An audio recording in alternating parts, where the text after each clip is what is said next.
ఇద్దరు ముగ్గురు కూడిన చోట నేనుంటానని పలికిన దేవా.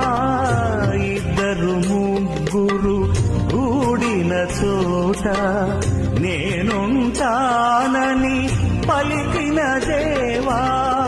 మా దోషములను క్షమించు స్వామి, మా దోషములను క్షమించు స్వామి.